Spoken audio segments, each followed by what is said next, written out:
안녕하세요, 박진경 코치입니다. 오늘은 약 400년 전 피로액과 드로레인을 창시한 영국의 뉴캐슬 공작에 그대로 보존된 승마장이 있는 자택을 함께 방문해 보도록 하겠습니다. 이 영상 역시 벌써 2년이 지난 2022년 9월에 생생한 영상입니다. 자, 그럼 뉴캐슬 공작에 대해서 먼저 알아볼까요?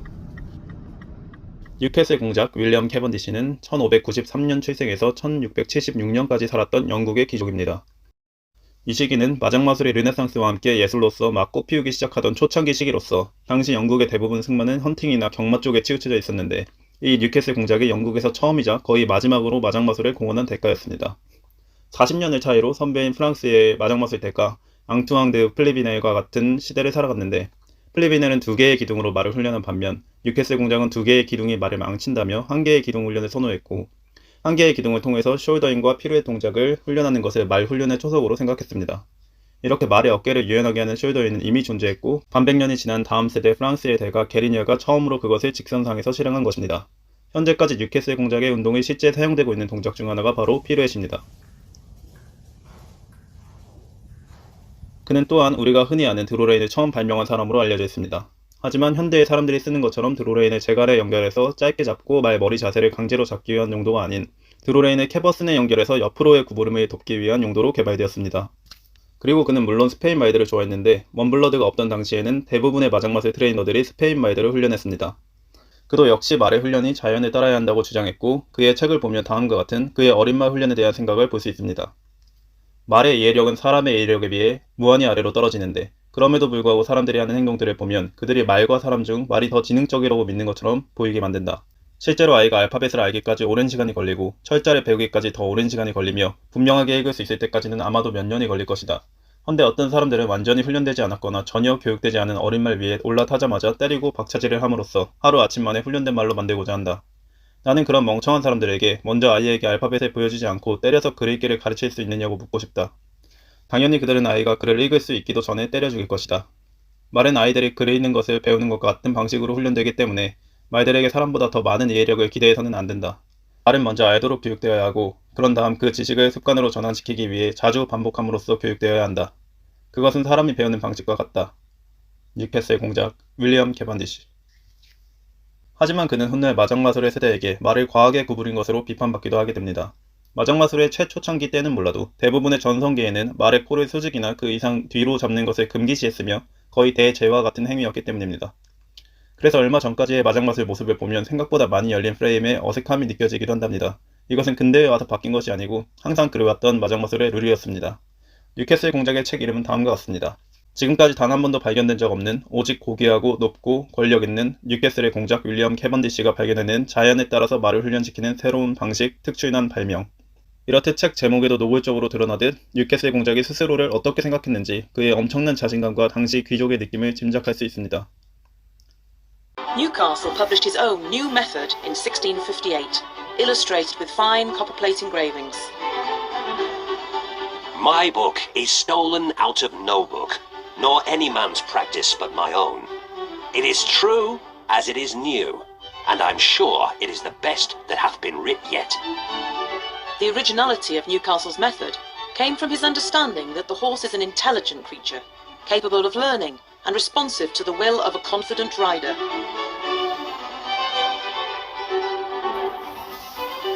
I make the horse follow my ways and obey me.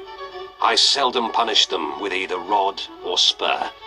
Horses learn by custom and habit, with often repetitions to fortify their memories. And if he obey you in the least kind, cherish him and make much of him.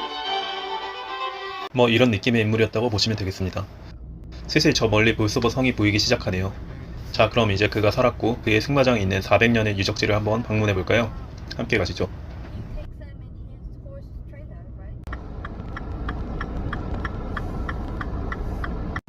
자, 여러분, 드디어 그의 성지를 침범해 버렸습니다.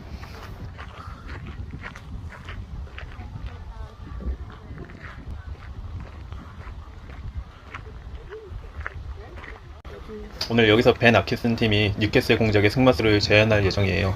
평소 좋아하던 팀이라서 많은 기대가 되네요. 와, 여기 보이는 건물 우측 부분이 라이딩하우스예요. 여기만 지나가면 바로 라이딩하우스를 볼 수 있어요.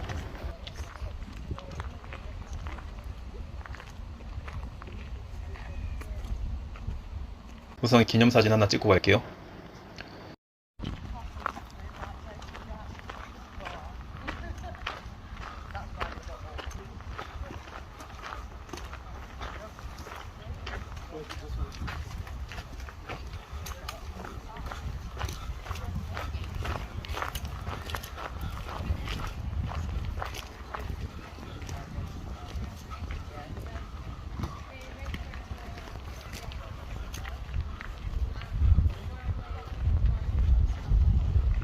여기 말차가 하나 보이네요.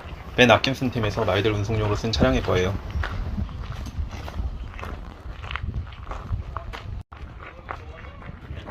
하나 더 보이죠? 저 멀리가 뉴캐슬 공작이 살던 저택입니다.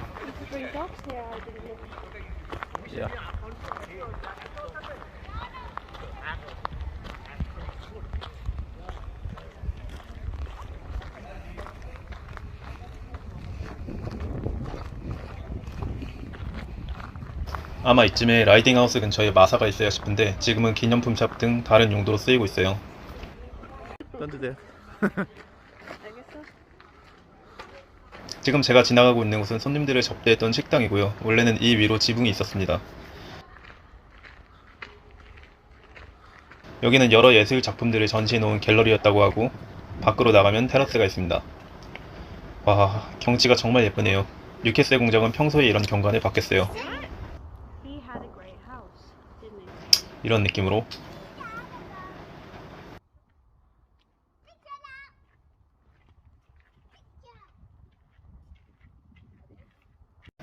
여기 보시면 지하 창고 약도가 있습니다. 실용성과 혁신, 실용적으로 만든 귀족 규모의 저장고를 보여준다. 방금 제가 지나온 곳의 지하에 있는 창고인데요. 맥주 저장고, 야외 저장고, 와인 저장고, 유제품 저장실, 물기 있는 음식 저장실, 마른 음식 저장실, 연료 창고, 끓이는 곳, 안죽실, 서빙대, 시인의 부엌, 야외 부엌, 접시 부엌, 부엌 사무실 등 세부적으로 나눠져 있고 규모가 어마어마합니다. 1634년 영국의 국왕과 왕비가 윌리엄 캐번디시를 방문했을 때 30마리의 공작과 30마리의 백조 그리고 20마리의 안락해오라기를 포함한 총 41종류의 조류들이 만찬으로 나왔다고 쓰여있네요. 이렇듯 여기에도 쓰여있듯이 이 부엌은 17세기 귀족 규모의 식품 저장고가 어느 정도 규모인지에 대한 이해도를 보여줍니다. 자, 이제 아까 보이던 자택 쪽으로 들어왔습니다. 이렇게 성곽으로 둘러싸여 있고요.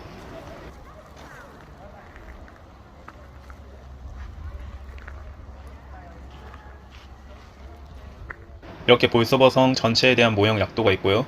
위 천장 부분에는 이렇게 헤라클레스의 그림들이 그려져 있습니다. 남성성이 강한 뉴캐슬 공작은 역시 헤라클레스의 팬이었나 봅니다. 정말 윌리엄 캐번디시 같은 내부 인테리어죠. 성 약도를 다시 보시면 이렇게 성 전체에 대한 모형이 있는데요. 지금 저희가 있는 곳이 여기 저택, 그리고 저택 주변의 가든, 저기 입구 쪽의 왼편 중앙에 라이딩하우스, 즉 시네마정이 있고요.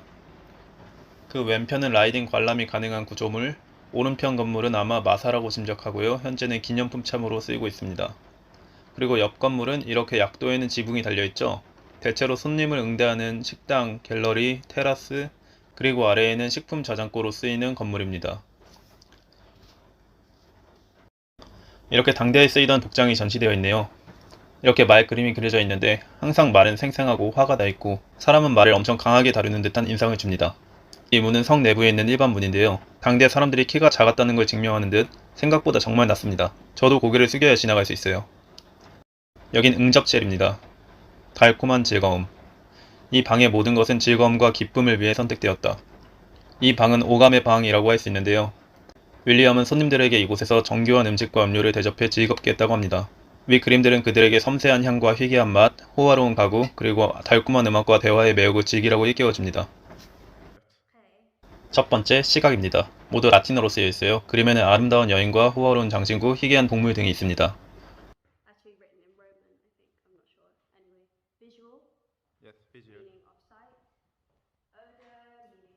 두 번째, 후각입니다. 좋은 향이 나는 식물이 그려져 있습니다. 세 번째, 미각입니다. 다양한 과채를 즐기고 있는 모습을 볼 수 있습니다.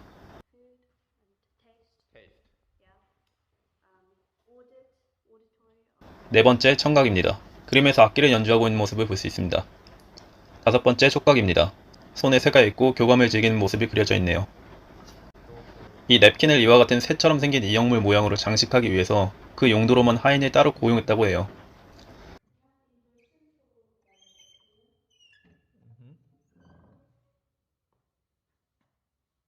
설탕이 절인 씨앗과 같은 별미 키싱 컨피츠와 으깬 장미 꽃잎으로 만든 음료는 최고급 은과 유리잔으로 대접됐다고 합니다. 윌리엄은 국왕과 왕비가 여기 볼스버 성을 방문했을 때 새로운 식탁보에만 160파운드를 썼다고 해요. 천문학적인 금액. 그 당시에는 160파운드가 어마어마하게 비싼 금액이었다고 합니다. 이렇게 방 안에 들어가 보면 건물이 그대로 보존되어 있고요. 이렇게 성곽 경치가 보입니다. 자, 이제 슬슬 시간이 되었으니 뉴캐슬 공작을 재현한 공연을 보러 라이딩하우스로 이동해 볼게요. 아까 봤었던 라이딩하우스로. 앞에 손잡고 있는 부부가 너무 스윗하네요. The riding school, right? Yes.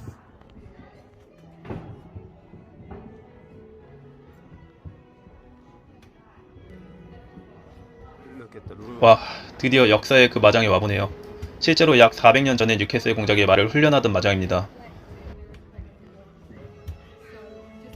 역시 가운데에는 한 개의 기둥이 있고요. 예상대로 역시 생각보다 마장이 작아요. 마장맛의 마장은 예로부터 원래 꽤 작았습니다. 수축 운동에 집중했기 때문에 더더욱 말이 되죠. 아쉽게도 공연은 녹화가 허용되지 않았습니다. 그래서 간단한 후기를 들려드리자면 솔직히 약간 별로였습니다. 그럴싸하긴 한데 좀 더 디테일 있게 뉴캐슬 공작을 재현할 수 있지 않았나 하는 아쉬움이 있었어요. 제가 너무 전문적으로 파고들어서 그럴 수도 있겠지만요. 조금 더 기둥을 이용한 이지적 운동, 그리고 피로엘과 같은 연출이 있었으면 했고, 한손 라이딩도 나왔으면 했고, 말들 모두 스페인 말들이 나오긴 했는데 약간 퀄리티가 떨어졌어요. 제가를 잘 못 받는 말도 있었고, 그냥 카프리오 같은 공중 마술에만 집중한 듯한 느낌? 제 관점에서는 일단 현대의 대륵 굴레가 나오면 안 됐었다고 봐요. 정말 당시에 쓰던 소륵 없는 대륵 제갈만 있는 대륵 굴레가 나왔어야 더 현실성이 있다고 보고요. 테라라는 이절도 수축구보, 즉 현대에는 없고 당대에만 있었던 그런 기술들이 나왔으면 좋았겠다 싶은데 그런 게 없었네요.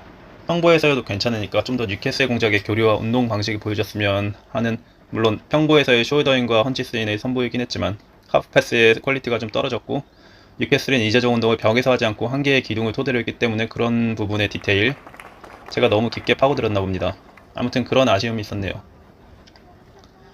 자, 오늘은 이렇게 고귀하고 높고 권력 있는 뉴캐슬 공작에 대해 알아보고 직접 볼스버 성까지 함께 구경해봤습니다.